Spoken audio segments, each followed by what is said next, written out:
നമസ്കാരം, ഡോക്ടർ ലൈവിലേക്ക് സ്വാഗതം. ഡോക്ടർ ലൈവിൽ ഇന്ന് ചർച്ച ചെയ്യുന്നത് നവജാത ശിശുക്കളിലെ ആരോഗ്യ പ്രശ്നങ്ങളെക്കുറിച്ചാണ്. ഈ വിഷയത്തിൽ പ്രേക്ഷകരുടെ സംശയങ്ങൾക്ക് മറുപടി പറയുന്നതിനായി തിരുവനന്തപുരം SK ഹോസ്പിറ്റലിലെ നിയോനാറ്റോളജി വിഭാഗം senior consultant doctor Prasad Kumar doctor ലൈവിൽ അതിഥിയായി എത്തിയിരിക്കുന്നു. നമസ്കാരം ഡോക്ടർ. സാധാരണ കുട്ടികളിൽ കണ്ടുവരുന്ന ഒരു പ്രശ്നമാണ് മഞ്ഞ നിറം. ഇത് ഉണ്ടാകാനുള്ള കാരണങ്ങൾ എന്തൊക്കെയാണ്?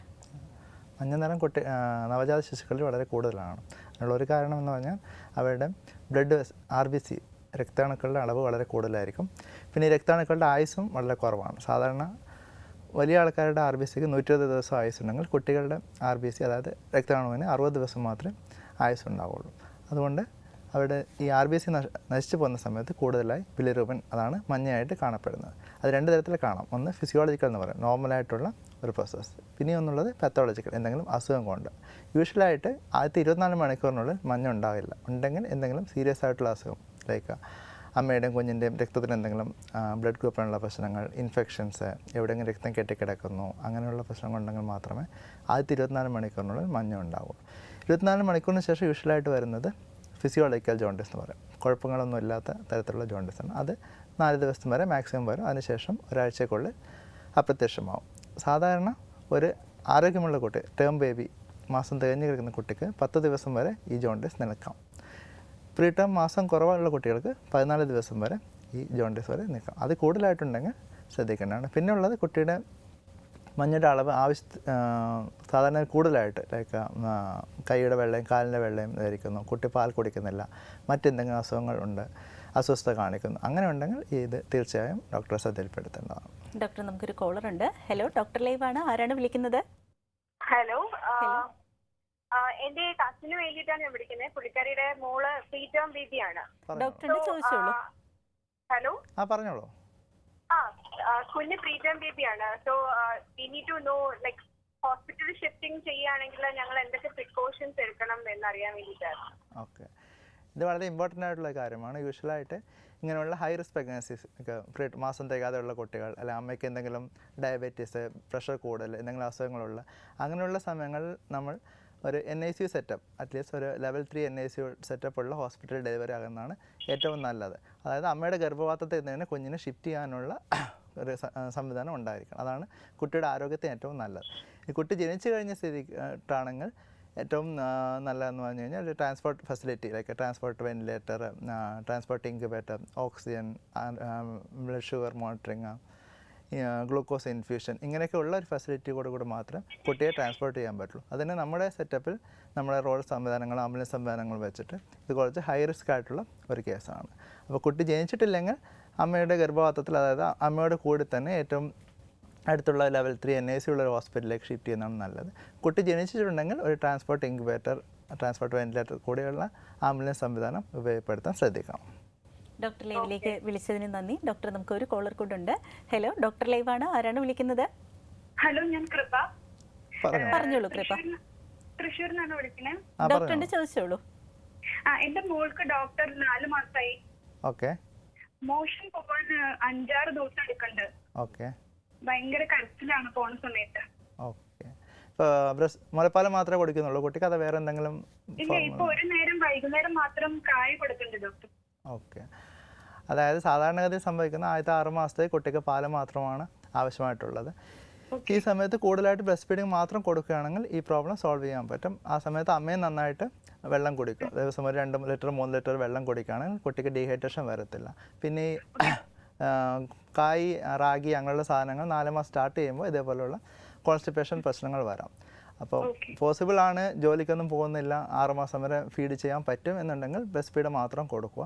അല്ല, പാലിൻ്റെ അളവ് കുറവാണെന്ന് തോന്നുന്നുണ്ട്, അല്ല ഏർലി വീനിങ് സ്റ്റാർട്ട് ചെയ്തിട്ടുണ്ടെങ്കിൽ ഇത് ചെയ്യാൻ പറ്റുന്നത് ഇത് ഇത്തരത്തിലുള്ള കുറുക്കുകളുടെ കൂടെ തേങ്ങാപ്പാൽ കൂടി ചേർത്ത് കൊടുക്കുക. ആ സമയത്ത് കോൺസ്റ്റിപ്പേഷൻ കുറച്ച് കുറയുന്നതായിരിക്കും. ഡോക്ടർ ലൈവിലേക്ക് വിളിച്ചതിന് നന്ദി.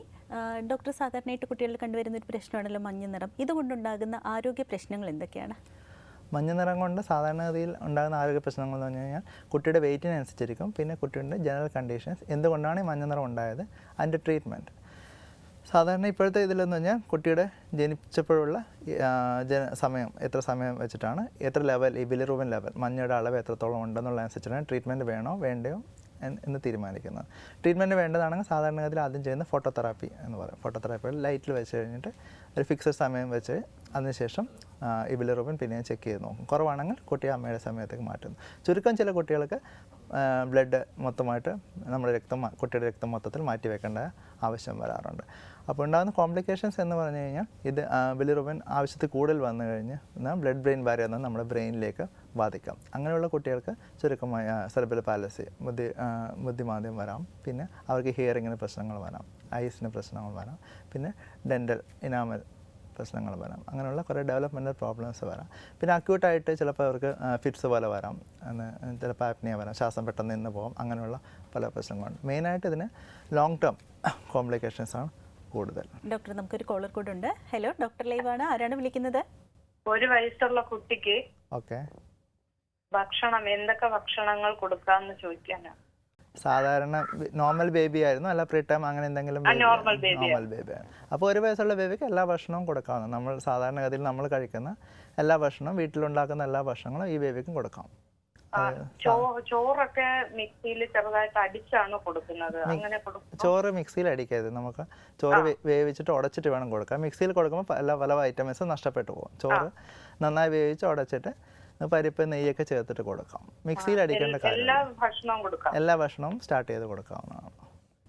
ഡോക്ടർ ലൈവിലേക്ക് വിളിച്ചതിന് നന്ദി. ഡോക്ടർ, നമുക്കൊരു കോളർ കൂടെ ഉണ്ട്. ഹലോ, ഡോക്ടർ ലൈവ് ആണ്. ആരാണ് വിളിക്കുന്നത്? ഡോക്ടറിന്റെ ചോദിച്ചോളൂ. Hello doctor. പറഞ്ഞോളൂ. ഹലോ, ചേച്ചിക്ക് വേണ്ടിയാണ് വിളിക്കുന്നത്. ഓക്കെ. ഇത് 8ാം മാസത്തിൽ അവസാനം സ്കാൻ ചെയ്ത് കഴിഞ്ഞപ്പോ. ഓക്കെ, ഹലോ, കേൾക്കുന്നു, പറയൂ. സ്കാൻ ചെയ്ത് കഴിഞ്ഞപ്പോ കുട്ടിയുടെ തലയ്ക്ക് നീർക്കെട്ടാന്ന് പറഞ്ഞു. ഓക്കെ. എന്നിട്ട് ഇത് പിന്നെ കണ്ടിന്യൂ ചെയ്തു. എന്നിട്ട് കുട്ടി ജനിക്കുന്നതിന് ഡേറ്റ് ആകുന്നതിന് മുമ്പ് ജനിച്ചു. എന്നിട്ട് കുട്ടി മരിച്ചിട്ടാകട്ടെ. അതെന്തുകൊണ്ട് അങ്ങനെ സംഭവിക്കാം? തലയിലാണോ നീർക്കെട്ടെന്ന് പറഞ്ഞത്? തലയിലായിരുന്നു. തലയിലെ നീർക്കെട്ട് ഹൈഡ്രോകെഫാലസ് എന്ന് പറയും. അത് എന്തെങ്കിലും ബ്ലോക്ക് വരുമ്പോഴാണ് സാധാരണ അതിൽ വരുന്നത്. ഒന്ന്, എന്തെങ്കിലും ഇൻഫെക്ഷൻ, അണുബാധ, ആദ്യത്തെ ഒരു 3 മാസമുള്ള എന്തെങ്കിലും അണുബാധ, ഏതെങ്കിലും വൈറൽ ഇൻഫെക്ഷൻസ്, അങ്ങനെ എന്തെങ്കിലും ഇൻഫെക്ഷൻ വന്നിട്ടുണ്ടെങ്കിൽ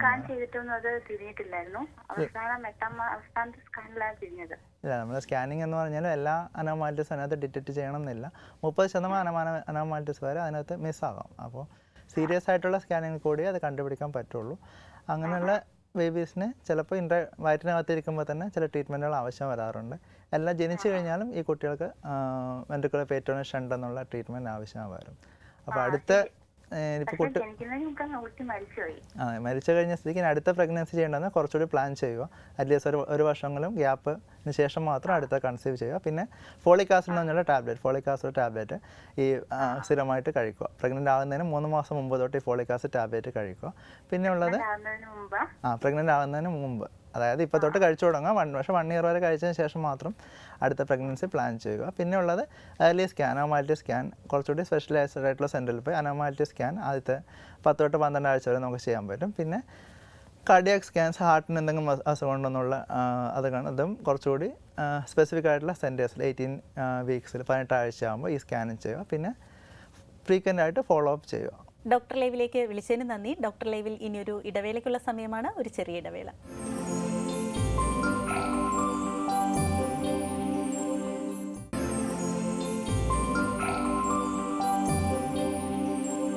ഡോക്ടർ ലൈവ് തുടരുന്നു. നവജാത ശിശുക്കളിലെ ആരോഗ്യ പ്രശ്നങ്ങളെക്കുറിച്ചാണ് ഇന്ന് ഡോക്ടർ ലൈവിൽ ചർച്ച ചെയ്തുകൊണ്ടിരിക്കുന്നത്. ഡോക്ടർ, നമുക്കൊരു കോളർ ഉണ്ട്. ഹലോ, ഡോക്ടർ ലൈവ് ആണ്. ആരാണ് വിളിക്കുന്നത്? ഇത് പത്തനാപുരം താലൂക്കിൽ കറവൂർ എന്ന സ്ഥലത്തു നിന്നാണ്. ജോൺസൺ ആണ് വിളിക്കുന്നത്. ഡോക്ടറിന്റെ ചോദിച്ചോളൂ.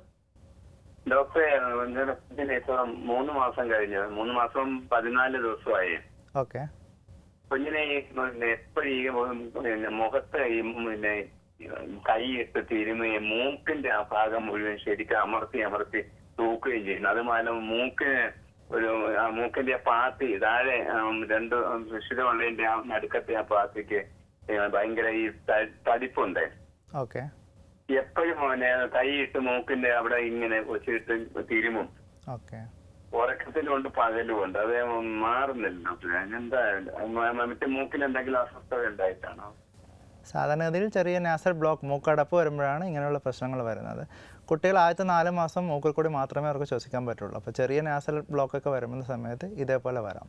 അപ്പോൾ ചെയ്യാൻ പറ്റുന്നതെന്ന് വെച്ച് കഴിഞ്ഞാൽ വേറെ അസ്വസ്ഥൊന്നും ഇല്ലാത്ത സ്ഥിതിക്ക് സലൈൻ നാസൽ ഡ്രോപ്സ്, അതായത് ഉപ്പുവെള്ളം കിട്ടും, സലൈൻ നാസൽ ഡ്രോപ്സ്, അത് 2 ഡ്രോപ്സ് ഇടയ്ക്കിടയ്ക്ക് മൂക്കിൽ ഒഴിച്ചു കൊടുക്കുക. പിന്നെ ഫാനിൻ്റെ കാറ്റ്, ഡയറക്റ്റായിട്ടുള്ള കാറ്റൊക്കെ അവോയ്ഡ് ചെയ്യുക. പൗഡർ അങ്ങനെയുള്ള പെർഫ്യൂംസ് ഇങ്ങനെയുള്ള സാധനങ്ങളൊന്നും കുട്ടിയുടെ അടുത്ത് അധികം കൊണ്ടുവരാതിരിക്കുക. ഇത്രയും ചെയ്ത് കഴിഞ്ഞാൽ ഈ പ്രശ്നങ്ങൾ യൂഷ്വലി ശരിയാവും. ഡോക്ടർ, സാധാരണയായിട്ട് നവജാത ശിശുക്കളിൽ കണ്ടുവരുന്ന മറ്റൊരു പ്രശ്നമാണ് നീലനിറം. ജന്മനാൽ തന്നെ നീലനിറത്തോടു കൂടി ജനിക്കുന്ന കുട്ടികൾ ധാരാളം കണ്ടുവരാറുണ്ട്. എന്താണ് ആ ഒരു പ്രശ്നത്തിന് കാരണം? എന്താണ് അതിനുള്ള ചികിത്സ? സയൻറ്റിഫിക്കലായി സൈനോസിസ് എന്ന് പറയുമ്പോൾ സൈനോസിന് 2 തരത്തിലുണ്ടാകും. ഒന്ന് പെരിഫറൽ സൈനോസിസ്. പെരിഫറൽ സൈനോസിസ് എന്ന് പറഞ്ഞാൽ നമ്മുടെ കൈ കാൽ അറ്റങ്ങൾ മാത്രം നീല നിറത്തിൽ കാണും, ബാക്കി ബോഡി മൊത്തം സാധാരണ പിങ്ക് നിറത്തിൽ കാണും. അത് യൂഷ്വലായിട്ട് വരുന്ന ടെമ്പറേച്ചർ ഉള്ള ഇൻസ്റ്റെബിലിറ്റി കൊണ്ടാണ്, ടെമ്പറേച്ചർ മെയിൻറ്റെയിൻ ചെയ്യാത്തത് കൊണ്ടാണ്.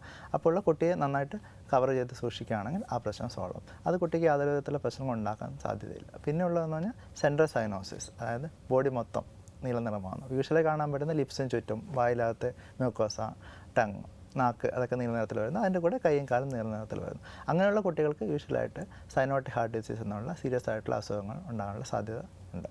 അപ്പോൾ ഈ കുട്ടികളെ നമ്മുടെ ഓക്സിജൻ ലെവൽ മോണിറ്റർ ചെയ്യണം. പിന്നുള്ളത് എക്കോ കാർഡിയോഗ്രാഫ് സ്കാനിങ് ചെയ്യണം, എക്സ്റേ ഇങ്ങനെയുള്ള ടെസ്റ്റുകൾ ചെയ്യേണ്ടി വരും.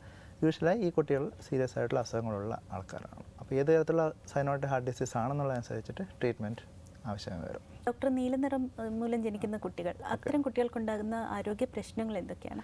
ആരോഗ്യ പ്രശ്നങ്ങൾ എന്ന് പറഞ്ഞാൽ നീലനിറം ഉണ്ടാകാനുള്ള കാരണം നമ്മുടെ ബ്ലഡിലെ ഓക്സിജൻ്റെ അളവ് കുറവാണ്. സാധാരണഗതിയിൽ 92% ഓക്സിജൻ ലെവൽ നോക്കാൻ 92% വേണം. ഈ കുട്ടികൾക്ക് അതിൽ വളരെ കുറവായിരിക്കും. അങ്ങനെയുള്ള കുട്ടികൾക്കുണ്ടാകുന്ന പ്രശ്നങ്ങൾ എന്ന് പറഞ്ഞാൽ ഫസ്റ്റ് ഓഫ് ഓൾ ബ്രെയിനിൻ്റെ വളർച്ച ബാധിക്കാം, അവരുടെ ഡെവലപ്മെൻറ്റ്, ബുദ്ധിവികാസത്തെ എല്ലാം ബാധിക്കാം, കണ്ണിൻ്റെ കാഴ്ചശക്തി, കേൾവിശക്തി എല്ലാം ബാധിക്കാം. പിന്നെ അവരുടെ എക്സസൈസ് കപ്പാസിറ്റി, അതായത് ഓടാനും ചാടാനും ബാക്കി ഡെവലപ്മെൻറ്റ്സ് എല്ലാം കുറവായിരിക്കും. പിന്നെ മസിലിന് വേണ്ട ഓക്സിജൻ കിട്ടാത്തതുകൊണ്ട് ആ കുട്ടികൾ ഇരിക്കാനും നടക്കാനും അങ്ങനെയുള്ള പല പ്രശ്നങ്ങളും വരാം. പിന്നെ പെട്ടെന്ന് ഈ കുട്ടികൾക്ക് ബാക്കി ഇൻഫെക്ഷൻസ് എല്ലാം വരാനുള്ള സാധ്യതകളുണ്ട്. അതാണ് ഏറ്റവും കൂടുതലായിട്ടുണ്ടാവുക. നവജാത ശിശുക്കളിൽ കണ്ടുവരുന്ന അണുബാധകൾ എന്തൊക്കെയാണ്? അണുബാധകൾ എന്ന് പറഞ്ഞാൽ നവജാത ശിശു സാധാരണ വരുന്നത് ലോക്കലൈസ്ഡ് ആയിട്ടുള്ള അണുബാധ വരാം. ഇപ്പോൾ അംബിലിക്കൽ കോഡ്, പൊക്കിൾ കൊടിയുടെ ചുറ്റും ഇൻഫെക്ഷൻസ് വരാം. പിന്നെ കഴുത്തിന് ചുറ്റും ചെറിയ പസ്റ്റൂൾസ് വരാം. അങ്ങനെയുള്ളതാണ് സാധാരണ വരുന്നത്. പിന്നെ ഉള്ളത് സെപ്സിസ് എന്ന് പറയും. അണുബാധ എന്ന് ശരിക്കും പറയുന്നത് അവരുടെ ബ്ലഡിൽ വരുന്ന അണുബാധയാണ്. അപ്പോൾ അത് എല്ലാ ഓർഗൻസിനെയും ബാധിക്കും. ശ്വാസം മുട്ടായിട്ട് പ്രസൻറ്റ് ചെയ്യാം, ചിലപ്പോൾ ബ്ലീഡിങ് ആയിട്ട് വരാം, ഫിറ്റ്സ് ആയിട്ട് വരാം, ഇതേപോലെ അപസ്മാരം പോലെ വരാം, ചിലപ്പോൾ കുട്ടി പാൽ കുടിക്കാതെ നിൽക്കാം, ശ്വാസം പെട്ടെന്ന് എന്ന് പോകും. അത് മൊത്തത്തിലുള്ള സെപ്സിസ് എന്ന് പറയും. അങ്ങനെയുള്ള അണുബാധയാണ് കുട്ടികളിൽ, നവജാത ശിശുക്കളിൽ കൂടുതലായിട്ട് വരുന്നത്. ലക്ഷണങ്ങളിലൂടെ അമ്മമാർക്ക് എങ്ങനെയാണ് ഇത് അണുബാധയാണെന്ന് തിരിച്ചറിയാൻ കഴിയുന്നത്? അണുബാധയാണെന്ന് സാധാരണ അമ്മക്ക് തിരിച്ചറിയാൻ പറ്റുന്ന കുട്ടി ആക്റ്റീവ് അല്ല. സാധാരണ ഗതിയിൽ പാൽ കുടിച്ചുകൊണ്ടിരുന്ന ഒരു കുട്ടി അല്ലെങ്കിൽ കരഞ്ഞുകൊണ്ടിരിക്കുന്ന ഒരു കുട്ടി പെട്ടെന്ന് സൈലൻ്റ് ആയിരിക്കുന്നു, പാൽ കുടിക്കുന്നില്ല, ഛർദ്ദിക്കുന്നു, അനങ്ങാതെ കിടക്കുന്നു. പിന്നെ തൊട്ട് നോക്കിക്കഴിഞ്ഞാൽ കുട്ടി ഒന്നിൽ തണുത്തിരിക്കുന്നു അല്ലെങ്കിൽ വളരെ ചൂടായിട്ടിരിക്കുന്നു. ഇതാണ് സാധാരണയായിട്ടുള്ള ലക്ഷണങ്ങൾ. പിന്നെ ചില കുട്ടികൾ വയറ് പെട്ടെന്ന് വീർത്ത പോലെ ഇരിക്കുന്നു, പെരുകിയ പോലെ ഇരിക്കുന്നു. ഇൻആക്ടിവിറ്റി, അതായത് കുട്ടിയെ ആക്റ്റീവ് അല്ലാതിരിക്കുന്ന സ്റ്റേജാണ് യൂഷ്വലായിട്ട് അണുബാധ സസ്പെക്റ്റ് ചെയ്യേണ്ടത്. കുട്ടികൾക്കുണ്ടാകുന്ന മറ്റൊരു പ്രശ്നമാണ് വായ്ക്കകത്തുണ്ടാകുന്ന പൂപ്പൽ ബാധ. ഇതെങ്ങനെയാണ് നമ്മൾ ചികിത്സിക്കേണ്ടത്? എന്താണ് ഇതുണ്ടാകാനുള്ള കാരണങ്ങൾ? പൂപ്പൽ ബാധ സാധാരണ അതിൽ കാൻഡിഡിയാസിസ് എന്ന് പറയും. അതൊരു തരം ഫംഗൽ ഇൻഫെക്ഷൻസ് ആണ്. അപ്പോൾ പാല് കുടിക്കുന്ന നവജാത ശിശുക്കളിൽ ഉണ്ടാകുന്ന ഒരു അസുഖം ആണത്. ആദ്യത്തെ 1 മാസത്തിലുള്ള യൂഷ്വലി ട്രീറ്റ്മെൻറ്റ് ഇല്ലാതെ തന്നെ അത് മാറിയേക്കാം. പക്ഷേ പേഴ്സണലായിട്ടുണ്ടെങ്കിൽ ഇതിനുള്ള മരുന്ന് ആവശ്യമായിട്ട് വരും. പിന്നെ അമ്മയുടെ നിപ്പിളിന് ചുറ്റും എന്തെങ്കിലും അണുബാധ ഉണ്ടോ, ഇതേപോലെ പൂപ്പലുണ്ടെങ്കിൽ അത് വരാം. പിന്നെ ഉള്ളത് നമ്മുടെ ബോട്ടിൽ ഫീഡിങ്, ബോട്ടിൽ വഴിയാണ് മറ്റൊരു കാരണം. അപ്പോൾ എന്തുകൊണ്ടാണ് ഇതുണ്ടായതെന്നുള്ള ആദ്യം നോക്കണം, അതിനുശേഷമാണ് ട്രീറ്റ്മെൻറ്റ്. ചിലപ്പോൾ അമ്മയ്ക്കും ആരോഗ്യ പ്രശ്നങ്ങൾ എന്ന് പറഞ്ഞു കഴിഞ്ഞാൽ പാല് കുടിക്കാനുള്ള ബുദ്ധിമുട്ടുണ്ടാകാം. പിന്നെ ഇത്തരത്തിൽ കുട്ടികൾക്ക് വോമിറ്റിംഗ് ടെൻഡൻസി, ഛർദ്ദിൽ കൂടുതലായിട്ട് വരാം. പിന്നെ ഇത് വേറെ എന്തെങ്കിലും ആൻറ്റിബയോട്ടിക് കഴിച്ചു കഴിഞ്ഞാൽ ഈ പൂപ്പൽ ബാധ കൂടുതലായിട്ട് വരും. ഡോക്ടർ ലൈവിൽ ഇനിയൊരു ഇടവേളയ്ക്കുള്ള സമയമാണ്. ഒരു ചെറിയ ഇടവേള.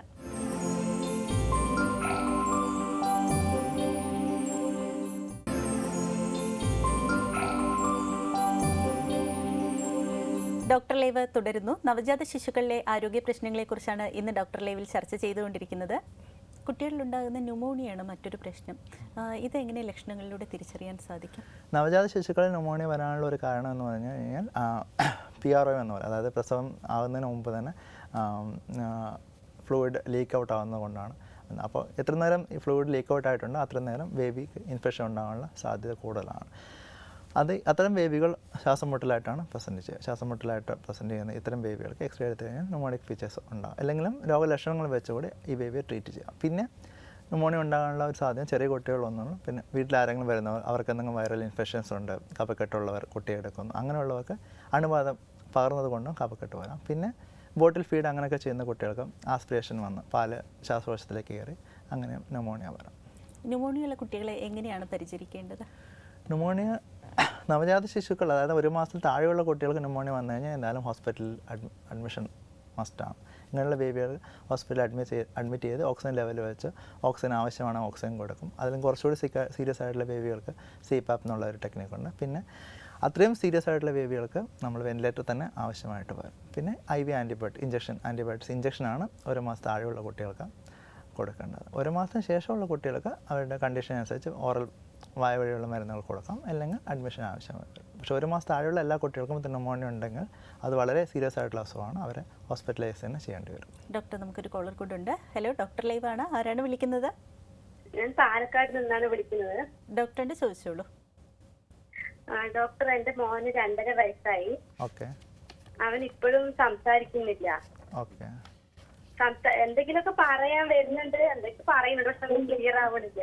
ഓക്കെ. അപ്പൊ അവന്റെ നാവിന്റെ തുമ്പത്ത് ഒരു പിടുത്തമുണ്ട്. ഓക്കെ. അത് കാണിച്ചു പറഞ്ഞു, അതൊന്നും പ്രശ്നം ആവില്ല സംസാരത്തിനെന്നാണ് പറയണത്. ഓക്കെ. ബാക്കി എല്ലാ ഡെവലപ്മെന്റും നോർമലാണോ? ഓടുന്ന ചാടുന്നു അങ്ങനെയൊക്കെ ഉള്ളതൊക്കെ? അതെല്ലാം ചെയ്യില്ല. അത് എല്ലാ കാര്യങ്ങളും വേണമെന്നുണ്ടെങ്കിൽ നമ്മൾ അതിന്റെ അടുത്ത് കൊണ്ടുപോയി തള്ളിക്കൊണ്ടുപോയി നിർത്തിയിട്ട് ചൂണ്ടി കാണിച്ചു തരിക ചെയ്യണത്. ഓക്കെ. നാവിന്റെ തുമ്പത്തുള്ള ഈ കെട്ട് ടങ് ടൈ എന്ന് പറയും. അപ്പോൾ അതുകൊണ്ടാണോ ഈ പ്രശ്നം ഉണ്ടാകുന്നതെന്ന് നോക്കണമെങ്കിൽ ഒരു സ്പീച്ച് തെറാപ്പിസ്റ്റിനെ കാണിച്ചിട്ട് ഏതെല്ലാം അക്ഷരങ്ങൾ, ലൈക്ക് സ, ര, ല അങ്ങനെയുള്ള ചില അക്ഷരങ്ങൾക്ക് മാത്രമേ പ്രശ്നം ഉണ്ടാകുന്നുള്ളെങ്കിൽ ഈ നാക്കിൻ്റെ കെട്ട് കൊണ്ടായിരിക്കാം. അങ്ങനെയാണെങ്കിൽ ആ കെട്ട് റിലീസ് ചെയ്ത് കഴിഞ്ഞാൽ അത് പൂർണ്ണമായും ശരിയാവും. ഇല്ലെങ്കിൽ നമുക്ക് സ്പീച്ച് തെറാപ്പി എന്നുള്ള പ്രത്യേകം ട്രീറ്റ്മെൻ്റ് ഉണ്ട്. സ്പീച്ച് തെറാപ്പി ചെയ്തിട്ട് ഈ കുട്ടിയെ സംസാരം ശരിയാക്കിയെടുക്കാം. ആദ്യമായി നിങ്ങളൊരു സ്പീച്ച് തെറാപ്പിസ്റ്റിനെ കണ്ടിട്ട് ഏതൊക്കെ അക്ഷരങ്ങൾക്കാണ് ഈ പ്രശ്നം വരുന്നത്, നാക്കിന് തുമ്പുകൊണ്ട് മാത്രം ചെയ്യുന്ന സാരാല അങ്ങനെയുള്ള അക്ഷരങ്ങൾക്ക് മാത്രമാണോ, അതോ മൊത്തത്തിൽ എല്ലാ അക്ഷരങ്ങൾക്കും പ്രയാസമുണ്ടോ എന്ന് കണ്ടുപിടിക്കണം. അതിനുശേഷം മാത്രമേ ഈ തുമ്പ് കെട്ടുവിട്ട് കഴിഞ്ഞാൽ പൂർണ്ണമായും ശരിയാവുമോ അല്ല സ്പീച്ച് തെറാപ്പി പൂർണ്ണമായും വേണ്ടി വരുമോ എന്ന് മനസ്സിലാക്കാൻ പറ്റുള്ളൂ. ഡോക്ടർ ലൈവിലേക്ക് വിളിച്ചതിന് നന്ദി. കുഞ്ഞുങ്ങളിൽ കണ്ടുവരുന്ന മറ്റൊരു പ്രശ്നമാണ് കുടൽ കുരുക്കം. അതുണ്ടാകാനുള്ള കാരണങ്ങൾ എന്തൊക്കെയാണ്? കുടൽ കുരുക്കം ഇൻറ്റസ്റ്റൈനൽ ഒബ്സഷൻ എന്ന് പറയും. അത് ചില കുട്ടികൾക്ക് അത് മാത്രമായിട്ടുണ്ടാകും. പിന്നെ ചില അനോമാലിസ് എന്ന് പറയും, അനോമാലിറ്റിസ് ഉള്ള ബേബീസ് ലൈക്ക് ഡൗൺ സിൻഡ്രോം അങ്ങനെയുള്ള ബേബീസൊക്കെ നിറയെ അനോമാലിസിൻ്റെ കൂടെ ഒരു ഭാഗമായിട്ട് വരാം. ഇതെല്ലാം വയറ്റിനകത്ത് വെച്ചുള്ള ഡെവലപ്മെൻറ്റിന് ചില സമയത്ത് ഉണ്ടാകുന്ന പ്രശ്നങ്ങളാണ്. ചില ഇൻഫെക്ഷൻസ് അണുബാധ കൊണ്ട് വരാം, ചില ഡ്രഗ്സ്, അമ്മ എന്തെങ്കിലും മരുന്ന് കഴിച്ചത് കൊണ്ട് വരാം. പിന്നെ ചിലവർക്ക് BP കൂടുതലായിട്ടുള്ള അമ്മമാരുണ്ടാകും, ഡയബറ്റീസ്, അങ്ങനെയുള്ളവർക്ക് ഈ അനോമാലിറ്റിസ് കൂടുതലായിട്ട് വരാം. അങ്ങനെയുള്ള കുട്ടികൾക്ക് എവിടെയാണ് കുടലിൻ്റെ ഏത് ഭാഗത്താണ് ഈ ഒബ്സ്ട്രക്ഷൻ എന്നനുസരിച്ചിട്ട് സർജറി കറക്ഷൻ തന്നെ വേണ്ടി വരും. കുട്ടികളിൽ കണ്ടുവരുന്ന അപസ്മാരബാധയ്ക്ക് കാരണങ്ങൾ എന്തൊക്കെയാണ്? അതിൻ്റെ ചികിത്സാ രീതികൾ എന്തൊക്കെയാണ്? നവജാത ശിശുക്കളിൽ കണ്ടുവരുന്ന അപസ്മാരബാധയ്ക്ക് മോസ്റ്റ് കോമൺ ഉള്ള കാരണം എന്ന് പറഞ്ഞു കഴിഞ്ഞാൽ ജനിക്കുമ്പോഴുള്ള പ്രശ്നങ്ങൾ. അതാണ് ജനിക്കുന്ന സമയത്ത് ചില ഒബ്സ്ട്രക്ഷൻ തടസ്സങ്ങൾ വന്നിട്ട് കുട്ടിക്ക് ആവശ്യമായ ഓക്സിജൻ കിട്ടുന്നില്ല. അതുകൊണ്ട് ഹൈപ്പോക്സിയ എന്ന് പറയും. അതാണ് 50% അപസ്മാരത്തിനും കാരണം നവജാത ശിശുക്കളിൽ. പിന്നെയുള്ള കാരണം എന്ന് പറഞ്ഞാൽ മെറ്റബോളിക് എന്ന് പറയും. അതായത് കാൽഷ്യം, ഷുഗർ അങ്ങനെയുള്ള ഇതിൻ്റെ അളവ് കുറഞ്ഞു പോകുന്നതാണ്. അത് പ്രത്യേകിച്ചും ഡയബറ്റീസ് ഉള്ള അമ്മമാരിൽ ഇത്തരത്തിലുള്ള ജനിക്കുന്ന കുട്ടികൾക്ക് ഇങ്ങനെയുള്ള അസുഖങ്ങൾ ഉണ്ടാകാൻ വളരെ സാധ്യത കൂടുതലാണ്. പിന്നെയുള്ള ഇതേപോലെ അണുബാധ ഉണ്ടാകുന്ന കുട്ടികൾക്കുണ്ടാകും. പിന്നെ എന്തെങ്കിലും മാൽഫർമേഷൻസ്, ബ്രെയിനിന് എന്തെങ്കിലും നേരത്തെ പറഞ്ഞ പോലെ വെള്ളക്കെട്ട് അങ്ങനെയുള്ള അസുഖങ്ങളുള്ള കുട്ടികൾക്കും ഇതേപോലെ ഫിറ്റ്സ് കൂടുതലായിട്ട് വരാം. അതിനുള്ള ട്രീറ്റ്മെൻറ്റ് എന്ന് പറഞ്ഞു കഴിഞ്ഞാൽ എന്ത് കോസ് കൊണ്ടാണ് ഉണ്ടാകുന്നത്, സാധാരണഗതിയിൽ ഷുഗർ കുറവാണോ അല്ല കാൽഷ്യം കുറവാണോ അങ്ങനെ ഉണ്ടെങ്കിൽ അതിനുള്ള സ്പെസിഫിക് ആയിട്ടുള്ള ട്രീറ്റ്മെൻറ്റ്, അല്ലെങ്കിൽ ഇതേപോലെയുള്ള ആൻറ്റി കൺവൾസൻസ് മെഡിക്കേഷൻസ്. നവജാത ശിശുക്കൾ ഏറ്റവും ആദ്യം പ്രയോഗിക്കുന്നത് ഫിനോബാബിറ്റോൺ എന്ന് പറഞ്ഞൊരു മരുന്നാണ്. പിന്നെ ഫിനറ്റോയിൻ, സോഡിയം വാൽപ്പേറ്റ് അങ്ങനെയുള്ള മരുന്നാണ്. പിന്നെ എന്ത് കാരണം അനുസരിച്ചാണെന്നുള്ള സ്കാനിങ് മറ്റ് ടെസ്റ്റുകളും ചെയ്തതിന് ശേഷം ഈ കുട്ടിക്ക് ട്രീറ്റ്മെൻറ്റ് കണ്ടിന്യൂസ് ആയി വേണ്ടി വരുമോ എന്നുള്ളത് കാരണത്തെ അനുസരിച്ച്. ചിലപ്പോൾ ഈ ഹൈപ്പോക്സിയൊക്കെ ആണെങ്കിൽ ആ കാരണം മാറുന്ന സമയത്ത് ഒരാഴ്ച കൊണ്ട് ചില കുട്ടികളുടെ മരുന്ന് നമുക്ക് നിർത്തി നോർമലായി വീട്ടിൽ പറഞ്ഞു വിട്ട് പിന്നെ ഫോളോ അപ്പ് മാത്രം ചെയ്താൽ മതി. പക്ഷേ ഇതേപോലെ വെള്ളക്കെട്ട് അങ്ങനെയൊക്കെ ഉള്ള കുട്ടികൾക്ക് ജീവിതകാലം മുഴുവൻ ചിലപ്പോൾ ഈ മരുന്ന് കണ്ടിന്യൂ ചെയ്യേണ്ടി വരും. ഡോക്ടർ, നമുക്കൊരു കോളർ കൂടെ ഉണ്ട്. ഹലോ, ഡോക്ടർ ലൈവാണ്. ആരാണ് വിളിക്കുന്നത്? ഞാൻ തിരുവനന്തപുരം ആനേരം വിളിക്കാണ്. ഡോക്ടറിന്റെ ചോദിച്ചോളൂ. ഡോക്ടർ, ഞാനേ ഹലോ കേൾക്കുന്നു, പറയൂ. ഞാൻ എന്റെ ചെറുമോൾക്ക് വേണ്ടി ഒരു കാര്യം അന്വേഷിച്ചുകൊണ്ട് വിളിക്കുകയായിരുന്നു. 7 മാസം പ്രായമുണ്ട്. ഓക്കെ. കുട്ടിക്ക് മറ്റു പ്രത്യേകിച്ച് അസുഖമൊന്നുമില്ല. ആ സമയത്ത് ഈ 2 ദിവസം കൊണ്ട് എന്തെങ്കിലും ആഹാരം കഴിക്കുമ്പോഴത്തേക്ക് വോമിറ്റിംഗ് ആവുന്നുണ്ട്, കഫം പോകുന്നുണ്ട്. പക്ഷെ കഫക്കെട്ടിന്റെ ഒരു പ്രത്യേകിച്ചൊന്നും കാണുന്നില്ല. ഓക്കെ. അത് സാധാരണഗതിയിൽ കഫക്കെട്ടായിരിക്കില്ല. നമ്മൾ വോമിറ്റ് ചെയ്യുന്ന സമയത്ത് പകുതി ദഹിച്ച പാലും ബാക്കി ഭക്ഷണങ്ങളൊക്കെ കഫം പോലെ ഇരിക്കും, മനസ്സിലാവും. അപ്പോൾ ഛർദിൽ മാത്രമേ ഉള്ളൂ, വേറെ കുഴപ്പമൊന്നും ഇല്ലെങ്കിൽ നിങ്ങൾ ജസ്റ്റ് ഒബ്സർവ് ചെയ്താൽ മതി. കുട്ടി കമരാൻ നോക്കുന്ന സമയത്ത്, നിൽക്കാൻ നോക്കുന്ന സമയത്തൊക്കെ ഈ 7 മാസം പ്രായത്തിൽ ഇതേപോലെ കണ്ടുവരും. പ്രത്യേകിച്ച് മരുന്നൊന്നും വേണ്ട. ഭക്ഷണം കുറച്ചുകൂടി ലൈറ്റ് ആയിട്ടുള്ള ഭക്ഷണം കൊടുക്കുക, കുറച്ചുകൂടി വെള്ളം കൂടുതൽ കൊടുക്കുക, അത്രേ ഉള്ളൂ. അതുപോലെ കുട്ടിയുടെ അമ്മയ്ക്ക് 2 ദിവസം കൊണ്ട് ചെറുകണ്ണാണോ അറിയില്ല, കണ്ണ് ചുവപ്പാണ്. ഈ കുട്ടിക്ക് പകരാനുള്ള സാധ്യത ഉണ്ട്. അത് പ്രിക്കോഷൻസ് എല്ലാം എടുക്കണോ?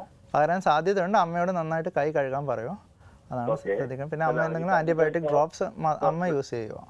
ബ്രസ്റ്റ് ഫീഡിങ് നടത്തുകയാണോ? അതാണ് ചോദിച്ചത്. ബ്രസ്റ്റ് ഫീഡിങ് നടത്താൻ കുഴപ്പമില്ല. കുട്ടിയെ തൊടുന്നതിന് മുമ്പ് നന്നായി കൈ കഴുകാൻ പറയുമോ. ഡോക്ടർ ലൈവിൻ്റെ സമയം ഇന്നിവിടെ പൂർണ്ണമാവുകയാണ്. നവജാത ശിശുക്കളിലെ ആരോഗ്യ പ്രശ്നങ്ങളെക്കുറിച്ചായിരുന്നു ഇന്ന് ഡോക്ടർ ലൈവിൽ ചർച്ച ചെയ്തത്. ഈ വിഷയത്തിൽ നമ്മോടൊപ്പം ഇന്ന് ഡോക്ടർ ലൈവിൽ പങ്കെടുത്തത് തിരുവനന്തപുരം SK ഹോസ്പിറ്റലിലെ നിയോനാറ്റോളജി വിഭാഗം സീനിയർ കൺസൾട്ടന്റ് ഡോക്ടർ പ്രസാദ് കുമാറാണ്. നന്ദി, നമസ്കാരം.